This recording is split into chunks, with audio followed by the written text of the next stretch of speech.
Welcome back to Bishop Academy online classes.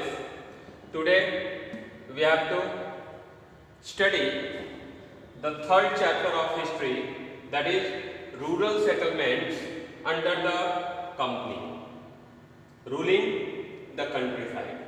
Today's topic is colonial agricultural policies. The company becoming the Diwan. As you find, in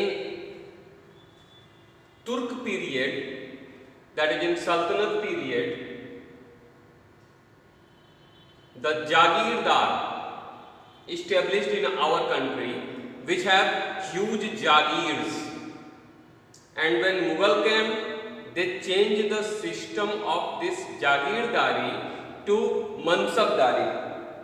Okay, and in the same way, when Englishmen become the prominent power of our country, they started to adopt various type of land settlement system in our country, out of which some are important.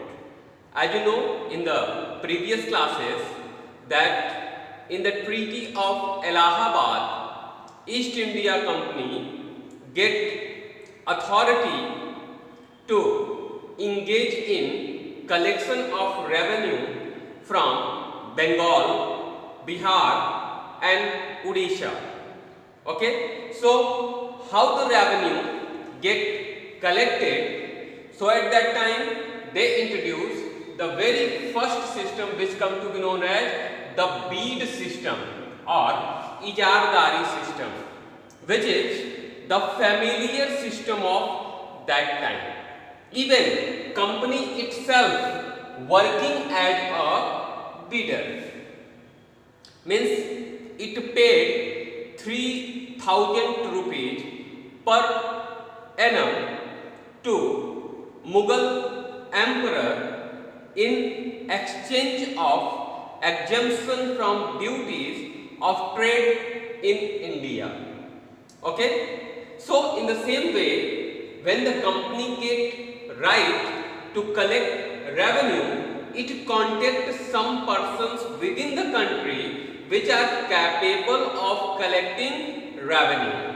Okay, so here you find in 1765, as per Treaty of Allahabad, revenue officers or bidders or contractor, you could know the person with any of these three names, are appointed, which kept 10% of the collection with themselves and deposit the rest of the revenue to British government.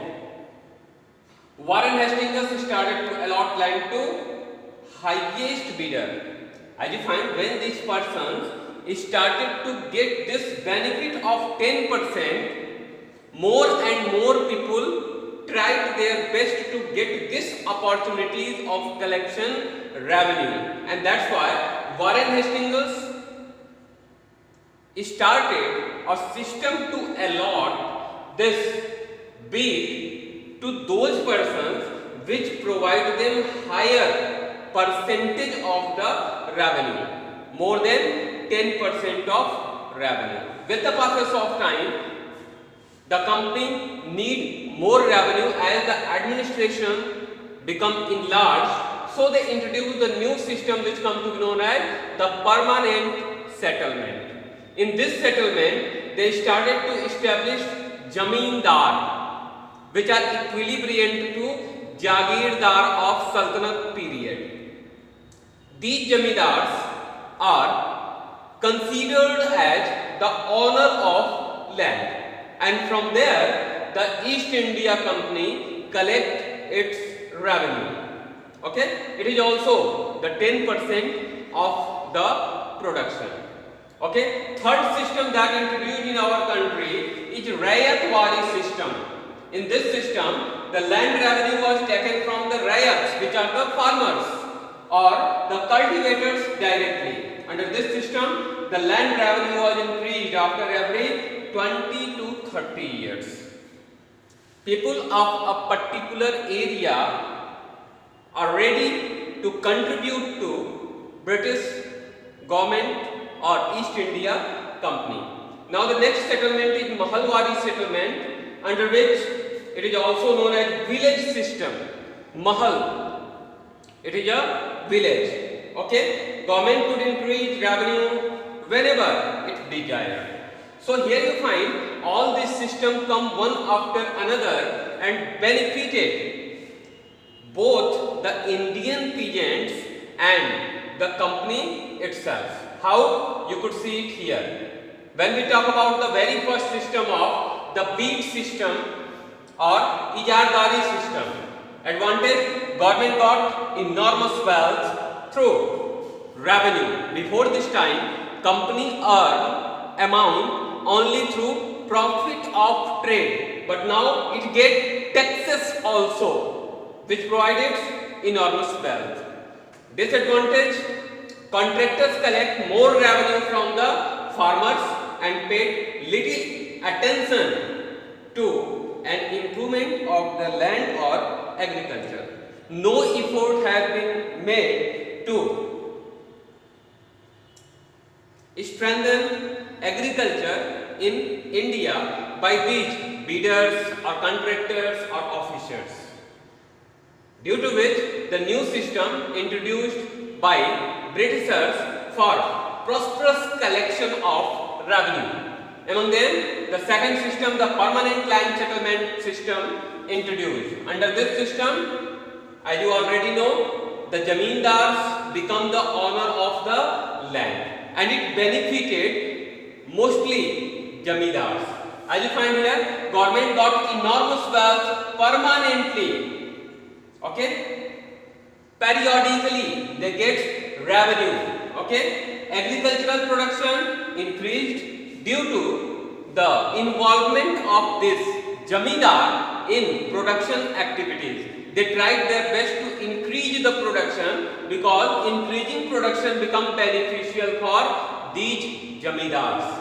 And third, it made land a saleable commodity. Now the zamindars could sell their zamins to farmers or to any other persons, or even they could seize the land from those persons which could not work as per their desire.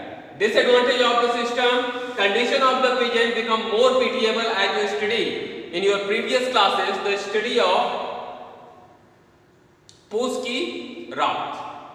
Okay, the peasant Halku had to face such type of problem.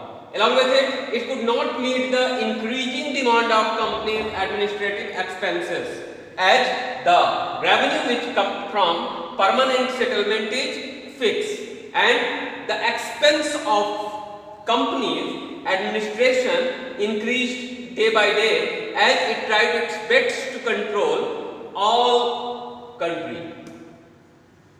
Next, the Rayatwari system or Munro system that has been introduced by Lord Munro. Advantage, government got enormous wealth permanently with farmers, directly from the farmers. Up to this time, you find that in deed system and in permanent settlement, company had to deal with a bidder or contractor or zamindar. That's why if the production increased, company do not benefited with that increased production. It is contractor or zamindar which benefited with the production, and that's why this system of Rayatwari introduced, under which this Rayat or farmers associated with company directly and they paid their taxes to the company. Though it is increasing the collection of revenue and also increase the agricultural production, on the other hand it has several disadvantages, like condition of the peasants become more pitiable, as whenever they have to face the problem of drought or flood, still they have to pay their taxes, and that's why their condition become worst. Even the farmers have to take loans to meet the revenue. To pay their taxes, it becomes essential for them to take lend or loans. That's why the condition of the farmer become worst day by day. Now the next system is the Mahalwari system, under which government got advantage of the system, government got enormous wealth, permanently from farmers collectively. Okay, agricultural production also increased as the farmers started to cooperate with each other. Disadvantage, condition of the peasants could not improve, and even farmers have to take loans to meet revenue. Though here the village system introduced, means these mahals are actually villages. So headman of the village become responsible for providing what?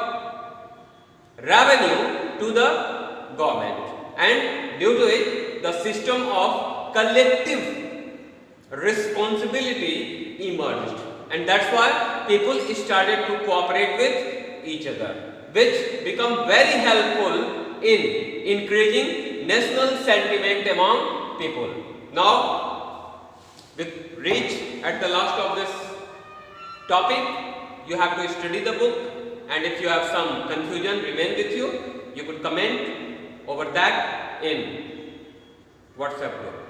Okay, thank you.